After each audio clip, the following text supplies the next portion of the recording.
Hello students, welcome to medical physiology lectures.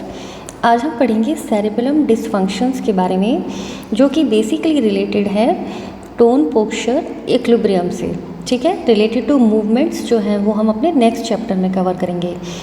तो ये जो डिसफंक्शंस होते हैं, ये क्या, इनकी वजह क्या होती है? क्योंकि ये किसी भी वजह से सेरेबेलम में अगर कोई लेशन हो जाए तो उस वजह से टोन, पोस्चर, इक्विलिब्रियम या मूवमेंट से रिलेटेड जो है कोऑर्डिनेशन प्रॉपर नहीं रह पाता।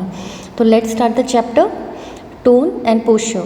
सो टोन एंड पोस्चर को जो डिसफंक्शन है उसको कई कैटेगरी में बांटा गया। पहला है अटोनिया या हाइपोटोनिया, दूसरा डेविएशन मूवमेंट्स, तीसरा इफेक्ट ऑन डीप रिफ्लेक्सेस, चौथा एटीट्यूड चेंजेस। तो टोन और पोस्चर में अटोनिया इसके नाम से ही मालूम चलता है, यानी टोन का लॉस हो जाना, या हाइपोटोनिया यानी रेस्टिंग टोन का कम हो जाना। तो atonia means loss of tone in muscles, hypotonia means reduction in tone of muscles. Hypo का मतलब होता है कम और ए का मतलब होता है एब्सेंट।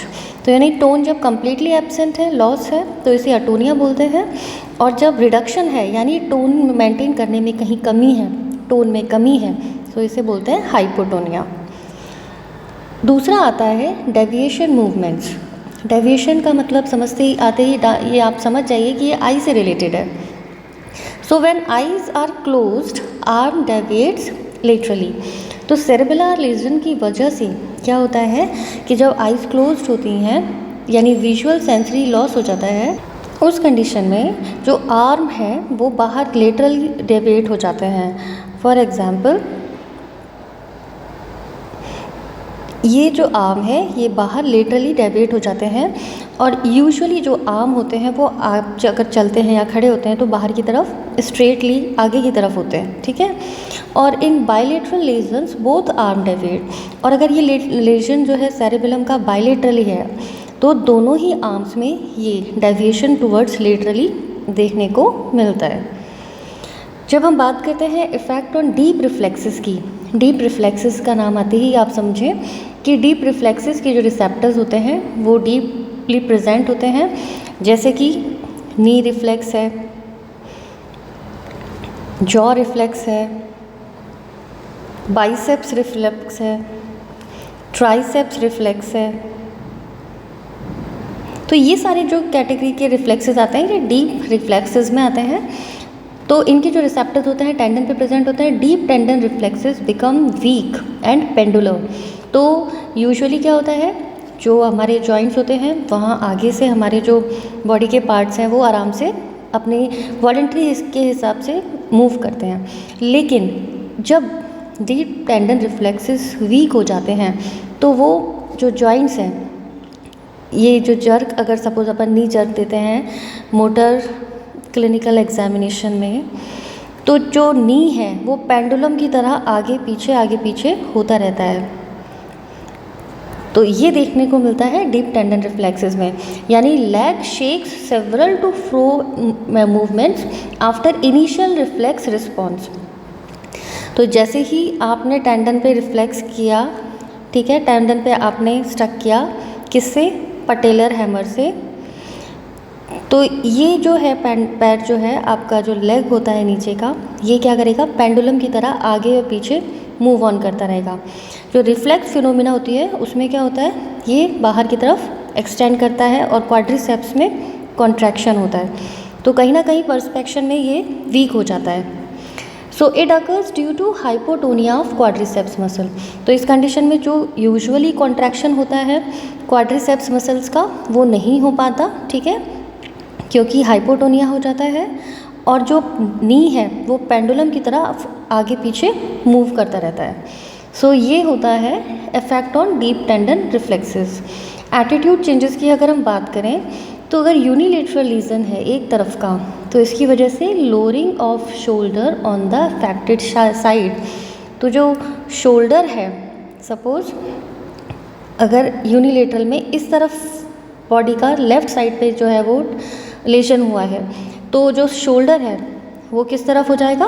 अफेक्टेड साइड, नीचे की तरफ। ये ऊपर रहेगा, ये नीचे की तरफ। लोअरिंग पार्ट जो है वहाँ पे लेजन होने पे एक यूनिलेटरल में अफेक्टेड साइड की तरफ जो है वो लोअर या नीचे की तरफ हो जाएगा, ठीक है। Rotation of face towards opposite side, और यूनिलेटरल रीजन के अंदर क्या होगा, जो फेस है उसका जो रोटेशन है, सपोज अफेक्टेड अगर लेफ्ट साइड है तो लेफ्ट साइड में जो फेस है वो डेविएट हो जाएगा। Outward rotation and abduction of leg on involve side, तो अगर आउटवर्ड जो भी यूनिलेटरल रीजन है उस कंडीशन के अंदर जो लेग है, सपोज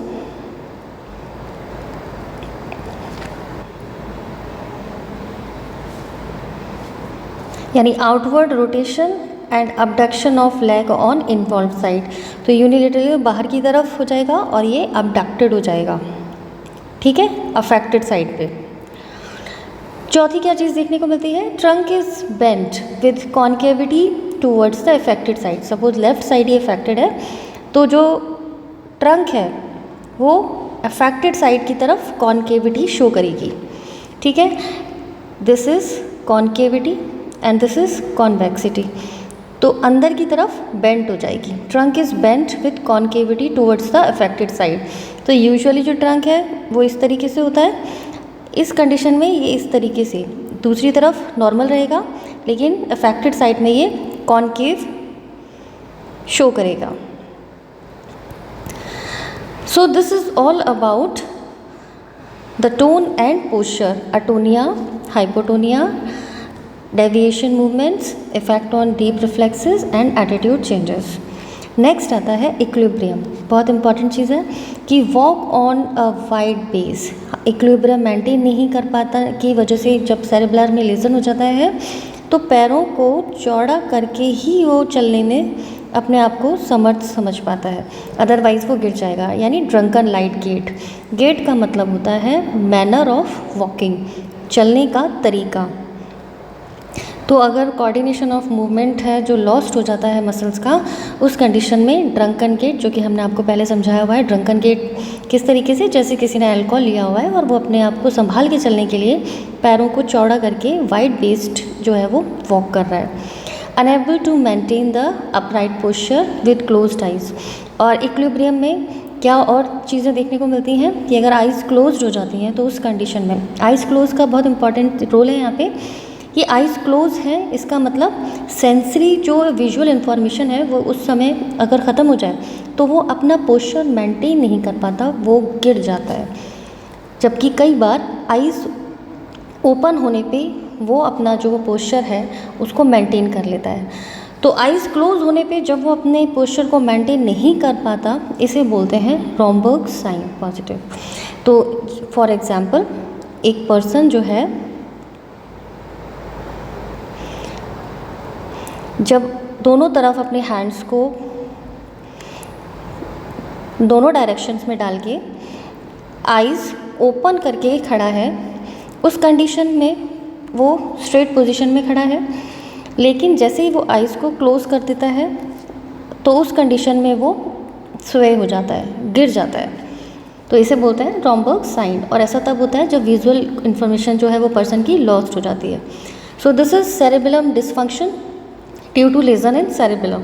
रिलेटेड टू मूवमेंट्स जो है वो हम अपने नेक्स्ट चैप्टर में लेंगे। तो यहाँ आपको टोन एंड पोस्चर और इक्विलिब्रियम समझ में आया होगा। आई होप इससे रिलेटेड टॉपिक को आप अच्छे से समझ पाए होंगे और आप इससे रिलेटेड क्वेश्चन के आंसर क्लिनिकल एग्जामिनेशन में और वाइवा वॉइस क्वेश्चंस में बहुत अच्छे से दे पाए। So if you like the chapter please like and subscribe my channel. Wish you all the best, good luck to you. आपको मेरे नोट्स टेलीग्राम लिंक पे मिल जाएंगे, आप वहाँ से ज्वाइन कर सकते हैं। Thank you, best of luck to you.